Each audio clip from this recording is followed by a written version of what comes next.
이 시간 함께 말씀 나누겠습니다. 오늘 말씀은 열왕기하 18장 1절부터 우리 8절까지의 말씀. 이스라엘의 왕 엘라의 아들 호세아 제3년에 유다 왕 아하스의 아들 히스기야가 왕이 되니 그가 왕이 될 때 나이가 25세라. 예루살렘에서 29년간 다스리니라. 그의 어머니의 이름은 아비요 스가리아의 딸이더라. 히스기야가 그의 조상 다윗의 모든 행위와 같이 여호와께서 보시기에 정직하게 행하여 그가 여러 산당들을 제거하며 주상을 깨뜨리며 아세라 목상을 찍으며 모세가 만들었던 놋뱀을 이스라엘 자손이 이때까지 향하여 분향함으로 그것을 부수고 느후스단이라 일컬었더라. 히스기야가 이스라엘 하나님 여호와를 의지하였는데 그의 전후 유다 여러 왕 중에 그러한 자가 없었으니 곧 그가 여호와께 연합하여 그에게서 떠나지 아니하고 여호와께서 모세에게 명령하신 계명을 지켰더라. 여호와께서 그와 함께 하심에 그가 어디로 가든지 형통하였더라. 저가 아수르 왕을 배반하고 섬기지 아니하였고 그가 블레셋 사람들을 쳐서 가사와 그 사방에 이르고 망대에서부터 견고한 성까지 이르렀더라. 아멘. 하나님의 말씀입니다. 하나님의 말씀에 감사합니다. 오늘 하나님의 사람들 41번째 시간 우리 히스기야에 대해서 함께 나누겠습니다. 우리 계속해서 북이스라엘과 남유다의 왕들을 보고 있습니다. 특별히 북이스라엘 왕들은 다 악한 왕이었다라는 것, 또한 남유다에는 몇몇의 왕들이 선한 왕이었다라는 것을 나누었습니다. 그래서 우리 지난 주에 우리 요아스에 대해서 함께 나누었죠. 요아스 왕에 대해서 함께 나누었습니다. 오늘 두 번째로 히스기야 왕에 대해서 함께 나누는 시간 갖도록 하겠습니다. 히스기야는 여러분들 많이 들어본 왕의 이름일 것입니다. 오늘 히스기야를 통해서 또 히스기야 왕이 어떻게 하나님께 기억되었는지 함께 나누겠습니다. 첫 번째로는 히스기야는 남유다의 대표적인 선한 왕으로 아하스의 아들 그리고 25세의 왕이 되었습니다. 이 아하스 아버지는 이제 악한 왕이었죠. 히스기야 이름의 뜻은 하나님은 나의 힘이다라는 뜻입니다. 참 이름이 좋죠. 하나님은 나의 힘이다라는 뜻입니다. 오늘 1절과 2절에도 이스라엘 왕 엘라의 아들 호세아 제3년에, 그러니까 호세아는 이제 마지막 북이스라엘 왕이었습니다. 그래서 마지막 북이스라엘의 왕이 이 통치하고 있을 때 남유다에는 이제 히스기야가 왕이 됩니다. 그래서 아스의 아들 히스기야가 왕이 되었는데 그가 왕이 될 때 나이가 25세라 아주 젊은 나이에 왕이 되었죠. 하지만 요아스보다는 나이가 많죠. 요아스가 언제 왕이 되었죠? 7살 때 왕이 되었죠. 그래서 젊은 나이에 히스기야도 왕이 되었습니다. 그리고 예루살렘에 29년간을 다스리게 되었습니다.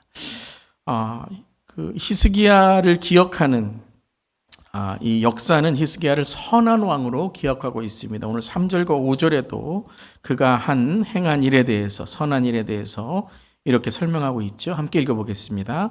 히스기야가 그의 조상 다윗의 모든 행위와 같이 여호와께서 보시기에 정직하게 행하여 그가 여러 산당들을 제거하며 주상을 깨뜨리며 아세라 목상을 찍으며 모세가 만들었던 놋뱀을 이스라엘 자손이 이때까지 향하여 분향함으로 그것을 부수고 느후수단이라 일컬었더라. 선한 왕들은 다 우상, 특별히 바벨론과 아수르의 우상들을 다 이제 회파했죠.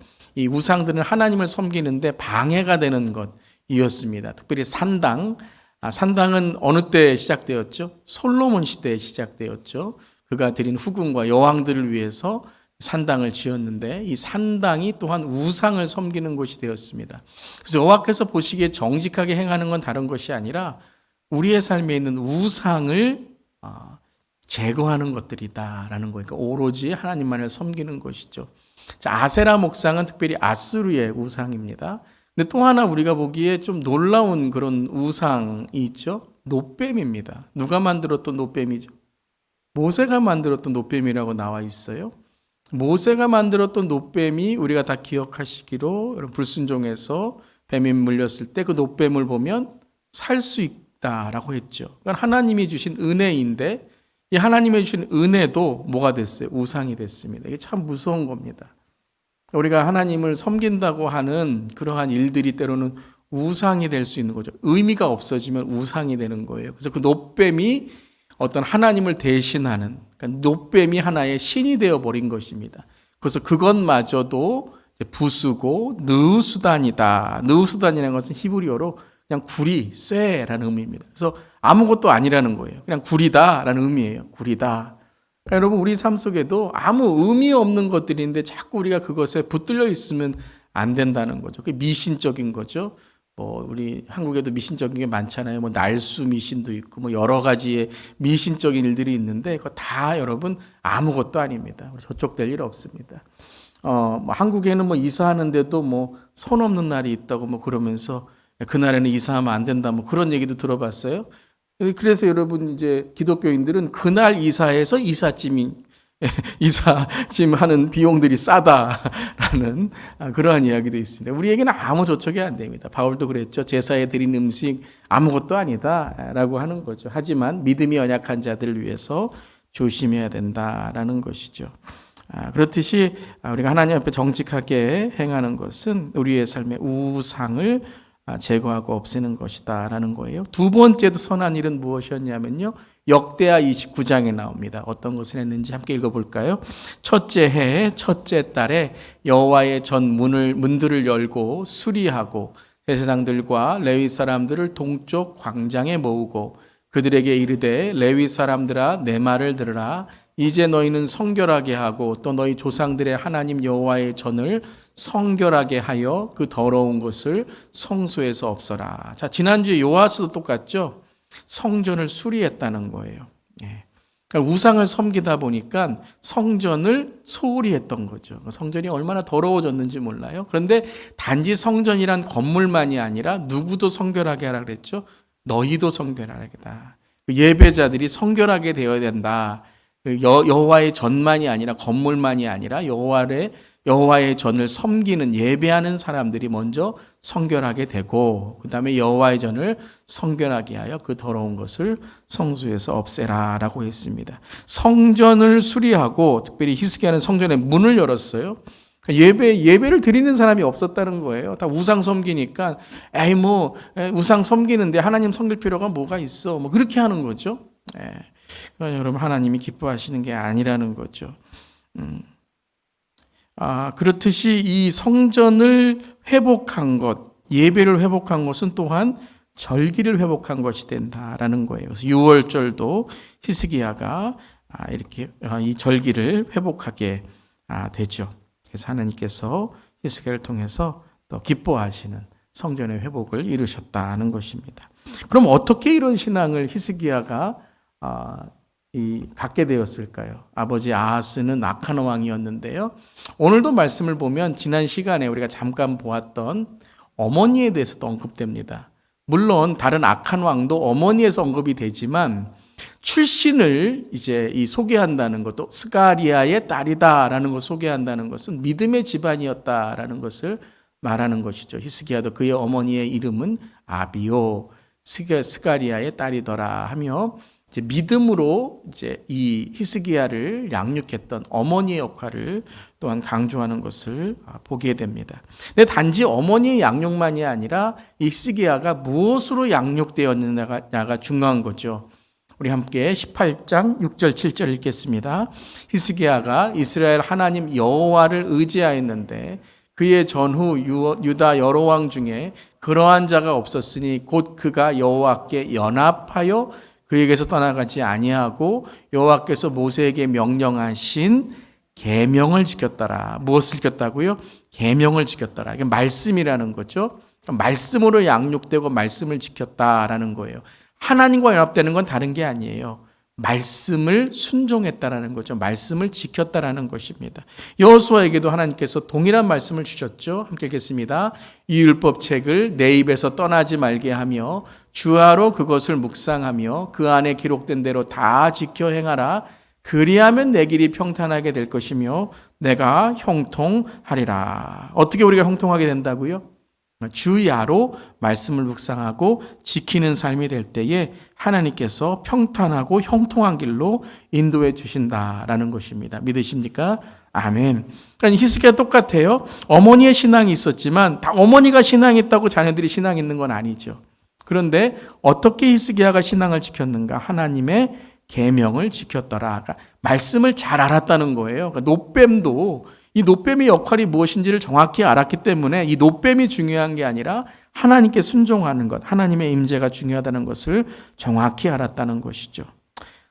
자, 두 번째로 히스기야에게는 아주 인생의 두 가지의 큰 비극이 있었습니다. 대표적인 두 가지의 큰 비극이 있었는데요. 첫 번째는 무엇이었냐면 나라의 위기였습니다. 왕으로서의 나라의 위기, 북이스라엘의 멸망과 아수리의 공격이 있게 됩니다. 자, 마지막에 호세아 왕이 이제 이 히스기야가 왕이 되었을 때 같은 그런 통치에 북이스라엘과 남유다 아까 소개해 드렸죠. 18장 10절에 다시 이렇게 이 역사적인 기록을 우리에게 설명합니다. 함께 읽겠습니다. 히스기야 왕 제4년 곧 이스라엘 왕 엘라의 아들 호세아 제7년에 아수르의 왕 살말에셀이 사마리아로 올라와서 애워쌌더라. 3년 후에 그 성읍이 함락되니 곧 히스기야 왕의 제6년이요 이스라엘 왕 호세아의 제9년에 사마리아가 함락되며 이게 BC 586년을 뜻하는 거예요. 이 아수르에 의해서 북이스라엘이 멸망하게 되는 거죠. 함락되게 되는 것이죠. 그것을 정확하게 호세아 제7년에 이제 사마리아가 다 애워쌈을 당하고 3년 후에 호세아 9년에 히스기야 왕 6년에 이제 북이스라엘이 멸망하게 됩니다. 북이스라엘 나라가 이제 아수르에게 넘어가는 거예요. 그거를 남유다의 히스기야가 보고 있었던 거예요. 얼마나 두려웠겠습니까? 얼마나 무섭겠습니까? 그러면서 이제 점점 남유다로 공격하기 시작하는 거예요. 얼마나 스트레스를 받고 왕으로서 이제 나라의 존폐, 그 멸망의 위기에 있게 되는 거죠. 그래서 18장 14절을 보면 이제 아수르의 왕이 이제 공격해 옵니다. 그때 유다 왕 히스기야가 라기스로 사람을 보내게 되어서 아수르 왕에게 항복 같은 그러한 이 전령을 보냅니다. 그러면서 내가 범죄하였나이다. 나를 떠나 돌아가소서. 우리가 잘못했다는 거죠. 그러니까 우리를 좀 살려달라는 거죠. 왕이 내게 지으시는 것을 내가 당하리이다 하였더니 아수르 왕이 곧 은 300달란트와 금 30달란트를 정하여 유다 왕에게 달라고 합니다. 히스기야에게 달라고 해요. 그래서 15절에 그 왕궁에 있는 모든 은을 다 줍니다. 이거는 이 아수르의 왕을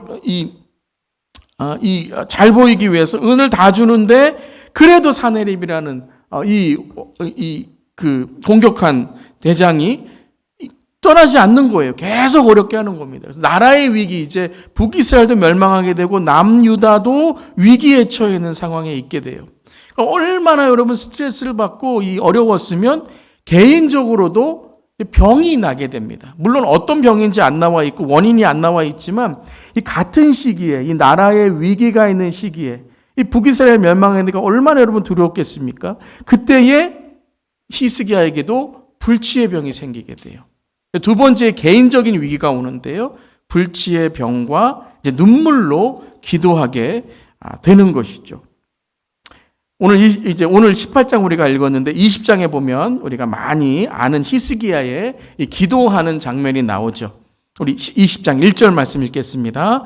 그때에 히스기야가 병들어 죽게 되매 아모스의 아들 선지자 이사야가 그에게 나와서 그에게 이르되 여호와의 말씀이 너는 집을 정리하라 내가 죽고 살지 못하리라 하셨나이다.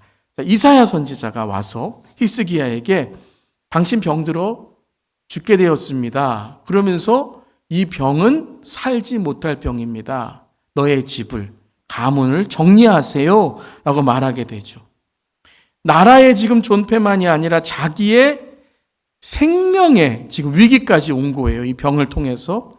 그래서 히스기야가 어떻게 하죠? 뭐 하기 시작합니까? 간절히 기도하기 시작합니다. 히스기야가 간절히 하나님께 울면서 기도합니다. 그게 우리가 잘 아는 히스기야의 기도 20장 2절 3절이죠. 함께 읽겠습니다. 히스기야가 낯을 벽으로 향하고 여호와께 기도하여 이르되 여호와여 구하오니 내가 진실과 전심으로 주 앞에 행하며 주께서 보시기에 선하게 행한 것을 기억하옵소서 하고 히스기야가 심히 통곡하더라. 네. 가장 자기의 어려운 상황에서 히스기야가 기도하기 시작했어요. 하나님을 의지하기 시작했어요. 네. 그 아수르 왕을 의지하기 위해서 왕궁의 모든 은을 줘도 자기를 계속 공격해오는 아수르 앞에서 이제는 하나님만 의지하게 된 거죠. 여호와께 기도하면서 진실과 전심으로 보시기에 선하게 행한 것을 기억하옵소서. 한마디로 말하면 뭐예요? 불쌍히 여겨달라는 거예요. 불쌍히 여겨달라고. 여러분 이게 기도예요. 하나님 앞에서 불쌍히 여겨 주시옵소서. 우리나라를 불쌍히 여겨 주시옵소서. 나를 불쌍히 여겨 주시옵소서. 그때 하나님이 어떻게 하시죠? 20장 5절 말씀, 여호와의 말씀이 내가 내 기도를 들었고 내 눈물을 보았노라.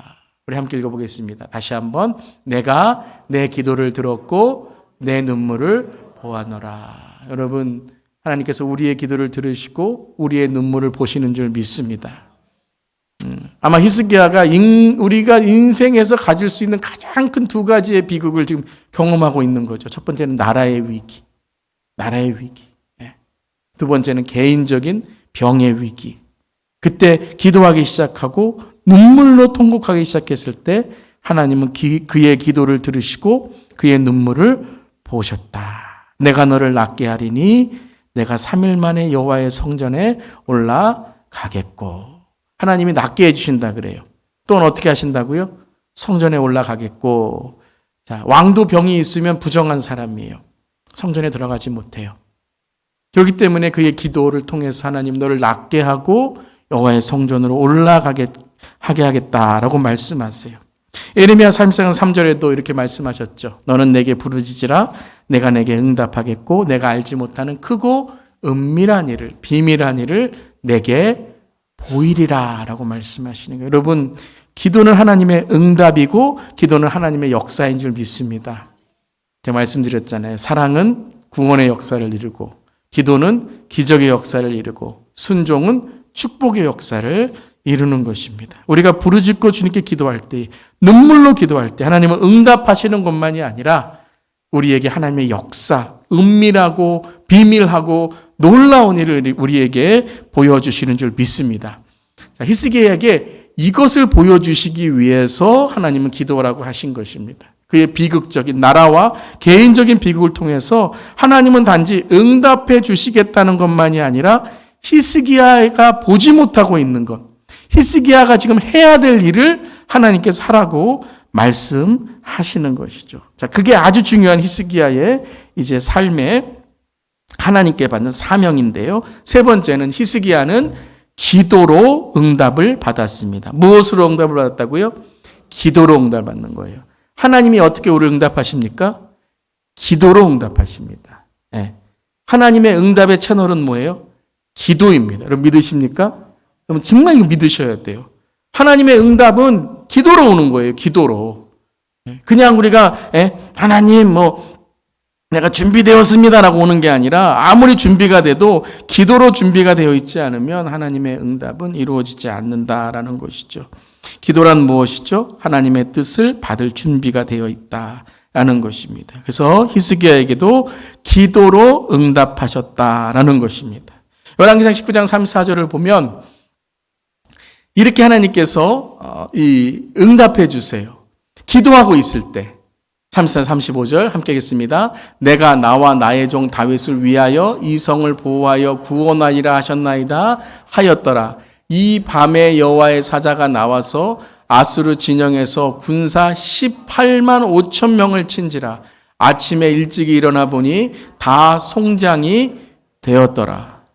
여러분 히스기야는요 한 번도 전장에 나가서 싸운 적이 없어요. 아수르 군대를 어떻게 이겼어요? 기도로 이겼어요. 그 밤에 뭐 하고 있었습니까? 눈물로 기도하고 있었어요. 그랬더니 여호와의 사자가 아수르의 진영에서 군사 18만 5천 명을 그 밤에 다 죽인 거예요. 히스기야는 뭐하고 있었어요? 기도하고 있었어요. 히스기야가 기도하고 있을 때 하나님은 어떻게 하셨습니까? 하나님의 역사를 이루신 거예요. 아침에 일찍 일어나 보니 아수르 군대가 다 송장, 시체가 되어버린 거예요. 하나님께서 히스기야의 기도, 첫 번째 기도가 무엇이었어요? 하나님, 우리나라를 보호해 주시옵소서. 자기의 병만이 아니었죠. 하나님 지금 쳐들어오는 아수르의 군대를 주님께서 보호해 주시고 무찔러 주시고 우리 이스라엘 남유다를 이기게 하여 주시옵소서. 그 기도하는 밤에 하나님께서 역사하신다는 거예요. 여러분, 우리가 기도하고 있을 때 하나님께서 일하시고 역사하시는 줄 믿습니다. 그래서 우리가 기도해야 되는 거예요. 우리 가정을 위해서, 일터를 위해서, 나라를 위해서, 자녀들을 위해서, 다음 세대를 위해서, 교회를 위해서, 또한 우리가 중보로 이 땅에 여러 고통받는 자들을 위해 기도해야 될 줄 믿습니다. 왜 기도해야 된다고요? 우리가 기도할 때 하나님이 역사하신다는 거예요. 하나님의 역사를 이루신다는 거예요. 기도하는 사람은 내가 역사를 이루려고 하다가 아무것도 못하는 거죠. 또한 두 번째, 하나님께서 응답하십니다. 함께 읽겠습니다. 내가 내 날에 15년을 더할 것이며 내가 너와 이 성을 아수르의 왕의 손에서 구원하고 내가 나를 위하고 또 내 종을 다윗을 위함으로 이 성을 보호하리라 하셨더라. 이사야가 이르되 무화과 반죽을 가져오라 하매 무리가 가져다가 그 상처에 놓으니 나으니라. 두 번째 무엇이 응답되었어요? 그의 병이 나음을 받았어요. 아마 이것이 이 피부에 있는 아주 불치의 병이었던 것 같아요. 그래서 그 상처를 놓으니 낫게 되었다. 물론 피부 안에 있는 그러한 근본적인 병도 낫게 되었지만 무화과 반죽을 가져와서 그것을 그 상처에 놓으니까 낫게 되었다는 거예요. 근데 오늘 이 응답에서 아주 중요한 하나님의 말씀이 있어요. 그게 무엇이냐면 내가 나를 위하고 또 내 종을 다윗을 위함으로 이 성을 보호하고 히스기야를 낫게 해주셨다는 거예요. 잘 들으세요. 히스기야가 기도해서 나은 것도 있지만 하나님은 히스기야의 병을 낫기 위해서만이 아니라 히스기야를 그냥 15년 더 살게 하시기 위함이 아니라 아주 중요한 목적이 있기 때문에 히스기야의 생명을 연장해 주셨다는 거예요.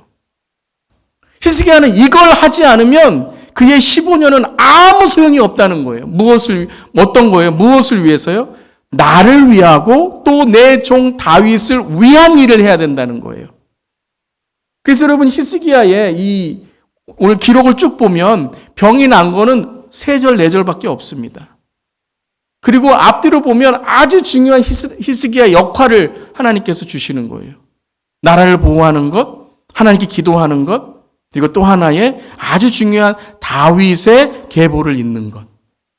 여호와를 정직히 행하는 가문을 이어가는 것이죠. 바로 네 번째가 이것입니다.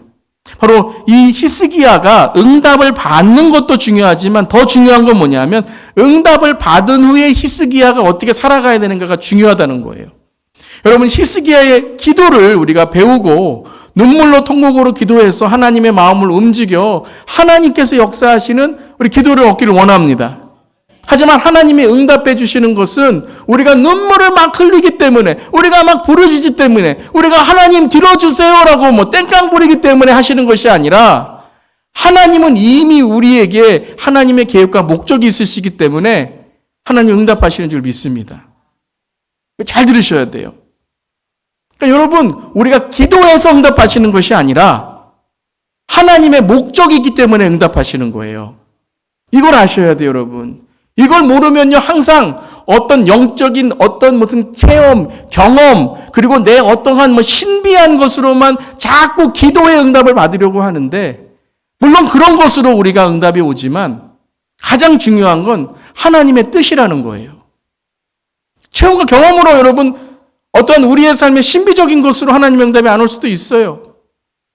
우리가 원하는 방법으로 안 올 수도 있어요. 그럼 하나님의 응답 안 하신 것입니까? 아니죠. 하나님의 뜻은 이루어지는 거예요. 그러니까 하나님의 뜻과 내 뜻이 다를 수 있구나라는 걸 깨닫게 되는 거죠. 오늘 히스기야의 기도에서도 이게 너무 중요한 것입니다. 이 1, 2, 3번보다 중요한 게 제일 중요한 게 4번입니다. 히스기야는 응답받은 후에 교만하게 됩니다. 우리가 히스기야 보면 선한 왕이다. 막 배울 점이 많고 막 기도 배울 점이 많고 거기까지만 배워야죠. 그 다음 배우시면 안 돼요. 응답받은 후가 참 중요한데 왜냐하면 하나님의 뜻이 있었거든요. 그런데 응답받은 후에 그는 교만하게 되었고 중요한 하나님의 목적인 신앙의 계승, 즉 다윗의 길을 가는 다음 세대를 키우는 걸 실패했다는 거예요. 역대하 32장 25절을 보면 히스기야의 삶을 평가합니다. 열왕기 하에서는 히스기야에 대해서 이제 교만이라는 단어가 있지 않지만 역대하에 보면 아주 정확하게 히스기야의 삶을 특별히 응답받은 삶 이후의 삶을 말씀하십니다. 그래서 여러분 이게 성경을 보는 눈이신데요. 열왕기 상하는 역사적인 관점에서 봅니다. 그냥 history, 역사적인 관점으로 왕들을 보는 거예요. 근데 역대 상하는 어떤 관점으로 보냐면 하나님의 관점으로 보는 거예요. 이걸 신명기적 관점이다라고 말하는데 하나님의 관점, 즉 his story, 하나님의 이야기 속에서 왕들을 보는 거예요. 팩트가 아니라 하나님께서 보시는 그 중요한 사항들을 보시는 거죠. 열왕기 상하는 게 팩트예요. 어떤 왕이 있었고 어떤 왕이 선하고 악했다. 근데 역대 상하는 그 왕들을 신명기적인 관점으로 또한 다윗의 길을 가는 관점으로 보게 되죠. 그랬을 때 역대하 32장 25절에 이 히스기야의 응답받은 이후의 삶을 이렇게 기록하고 있습니다. 함께 읽어보겠습니다. 그러나 히스기야가 교만한 마음으로 받은 바 은혜에 감사하지 않으므로 하나님의 진노가 히스기야와 유다 백성과 예루살렘 주민에게 내렸다.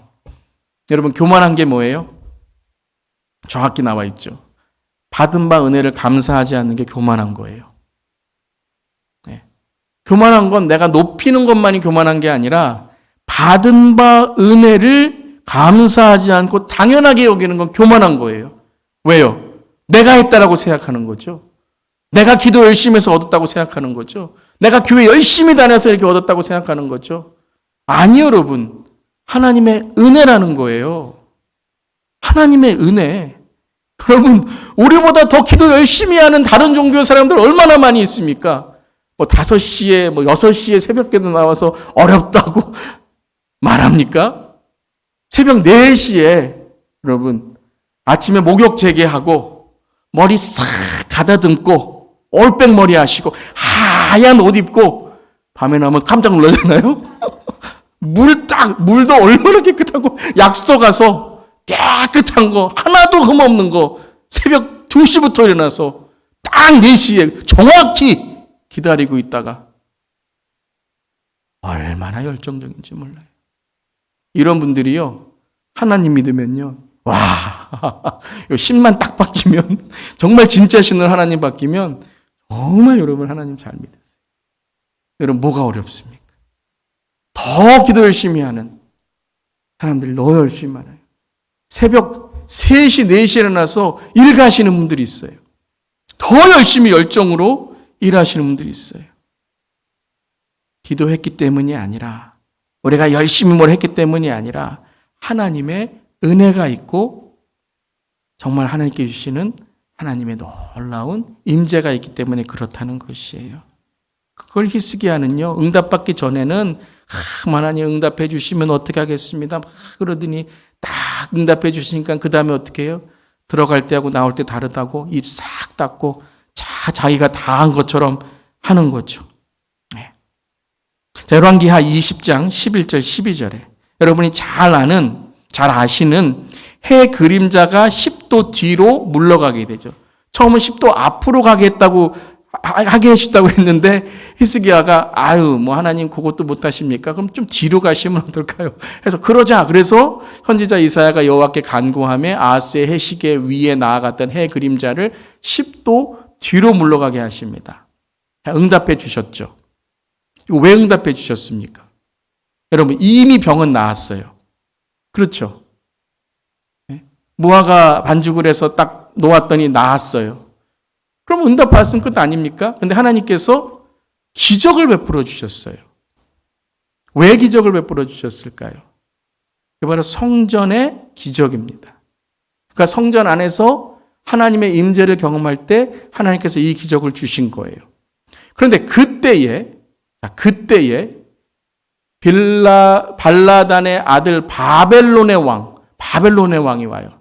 브로닥 발라딘이 히스기야의 병 들었다 함을 듣고 편지와 예물을 그에게 보내고 여러 왕들이 오게 됩니다. 그때 히스기야가 어떻게 합니까? 하나님이 하셨어요. 내가 하나님 때문에 병이 나았습니다. 하나님이 나에게 놀라운 은혜를 베풀어 주셨습니다. 하나님이 이렇게 성전에 내가 기도하게 하셨습니다. 이렇게 고백했을까요? 얼마나 좋았을까요? 그런데 성전으로 간 게 아니라 어디로 그들을 데리고 왔어요? 궁전으로 갔습니다. 자기의 궁에 있는 모든 보화들을 보여주면서 내가 이렇게 축복받았습니다. 이렇게 응답받았습니다. 라고 자기의 그런 부와 명예를 자랑하기 시작했죠. 이사야가 그것을 보면서 이렇게 말합니다. 이사야가 이르되 그들이 왕궁에서 무엇을 보았습니까? 성전에 데려가야지. 성전에 가서 하나님이 계신 곳, 그곳에 가서 그들에게 하나님 믿어라 해야지. 궁전에 가서 보여준 게 무엇입니까? 그랬더니 히스기야가 뭐라고 대답해요? 내 궁에 있는 것들, 잘 보세요. 내 궁에 있는 것들을 그들이 다 보았나이다. 히스기야의 마음에 교만한 마음이 들기 시작했어요. 내가 열심히 해서 다 이룬 것이지. 나의 창고에서 하나도 보이지 아니한 것들이 없나이다. 성전으로 데려가라고 그랬더니 성전에서 기적을 보여주고 성전에서 그 해그림자를 뒤로 10도나 물러가면서 네 생명이 15년이다 더 더해졌다라는 하나님의 은혜가 있는데 그는 성전이 아니라 궁전으로 가서 자기 것을 자랑하게 됩니다. 근데 이 일이요, 단지 하나님의 어떤 벌, 심판만이 아니라 전략적으로도 히스기야가 너무나 큰 실수를 합니다. 어떤 왕이 왔었다고요? 바벨론 왕이 왔잖아요. 아수르가 바벨론에게 이제 멸망이 됩니다. 그런 이후에 바벨론이 남유다를 침공하게 됩니다.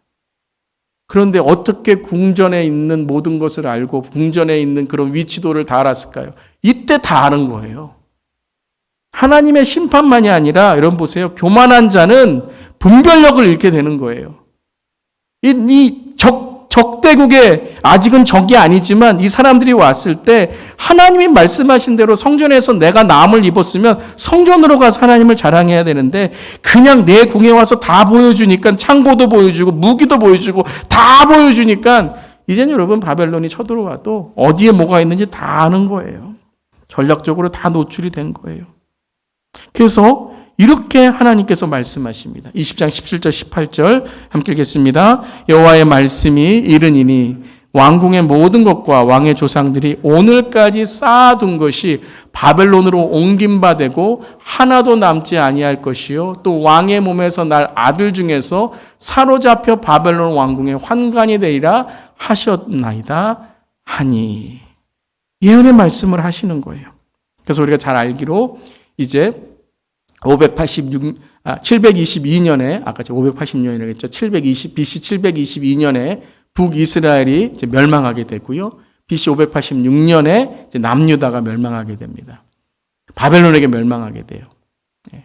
이 북이스라엘 멸망한 것을 보면서도 히스기야는 기도하고 기적을 이루고 하나님께서 은혜를 주셨는데도 이것을 다 잊어버리고 교만한 마음으로 하나님의 은혜를 감사하지 않고 이 바벨론을 무서워하지 않고 바벨론을 오히려 자기의 모든 것을 보여줌으로 멸망의 일로 가게 되는 것이죠. 그래서 하나님께서는 다 멸망하고 다 끌어갈 것이다 라고 이 바벨론을 경고합니다. 바벨론하고 친하지 말라는 거예요. 그런데 히스기야가 19절에 바로 한 절 뒤 19절에 뭐라고 말하죠? 함께 읽어보겠습니다. 히스기야가 이사야에게 이르되 당신이 전한 바 여호와의 말씀이 선하니이다 하고 또 이르되 만일 내가 사는 날에 태평과 진실이 있을진데 어찌 선하지 아니하리로 하니라. 세 번역으로 말하면 이것입니다. 태평과 진실이 내가 사는 날 동안 있는 것만으로도 뭐라고요? 다행이라고 생각합니다. 이런 왕이 어디 있습니까? 히스기야가 이렇게 지혜롭고 선한 왕이라고 하면서 어떻게 내가 살던 시대에만 편하면 됩니다라고 다행입니다라고 말할 수 있습니까? 자, 이게 교만이 들어간 거예요, 여러분. 하나님의 은혜를 감사하지 않고 교만이 들어가기 시작하니까 내가 배부르면 된다고 생각하는 거예요. 히스기야 왕이요, 선한 왕이요, 악한 왕도 아닌데 미래를 보지 못하는 거예요. 여러분, 우리가 지난 시간에 우리가 요아스 왕에 대해서 배울 때에 여호사밧 왕에 대해서 제가 말씀드렸죠. 여호사밧 왕도 너무나도 선한 왕입니다. 처음에는 정말 하나님께 모든 우상을 다 제거하고 하나님 앞에 이렇게 선한 왕이 없다, 다윗을 따르는 왕이 없다라고 했어요. 근데 그가 실수한 것, 아니 무분별하게 무지각한 게 있었죠. 그게 무엇이었죠? 며느리를 얻었는데 아합의 딸을 며느리로 얻은 거예요, 여러분. 그러면서 여호람에게 이 아달랴와 결혼을 정략적으로 시킨 거죠. 물론 이때는요, 둘이 사랑하기 때문에 이런 게 아니었죠. 전략적으로 여호사밧이 아합과 이제 다른 이집트와 아수르에게 대항하기 위해서 아달랴를 얻게 된 것이죠. 그런데 여러분, 우리가 지난 시간에 봤잖아요. 이 아달랴를 통해서 얼마나 여러분 나라가 정말 고통을 받고 고난을 받습니까? 여왕이 되고 이 완전히 다윗의 그 가문을 멸망시키려고 하고 북이스라엘의 아합의 길을 걷게 하였던 것이죠. 히스기야도 그렇습니다. 히스기야도 교만하게 되니까 무분별하게 된 거예요. 그가 신앙 계승을 해야 되는데, 여러분, 그것이 다윗을 위하여란 말이에요. 히스기야 이제 15년을 연장해 주신 것은 바로 그의 인생을 나 응답받았어, 나 편하게 살다가 15년 은퇴 후에 잘 살다가 가는 인생이 아니라 그 15년은 뭐예요? 다음 왕을, 다윗의 가문을 계승할 선한 왕, 히스기야처럼 그렇게 선한 왕을 양육하라는 것이었어요. 그래서 20장 21절에 히스기야의 마지막 이 기록을 마치면서 히스기야가 그의 조상들과 함께 자고 그의 아들 므낫세가 대신하여 왕이 되니라. 그런 이후에 21장 2절에 므낫세는 악한 왕이었고가 바로 등장하게 됩니다.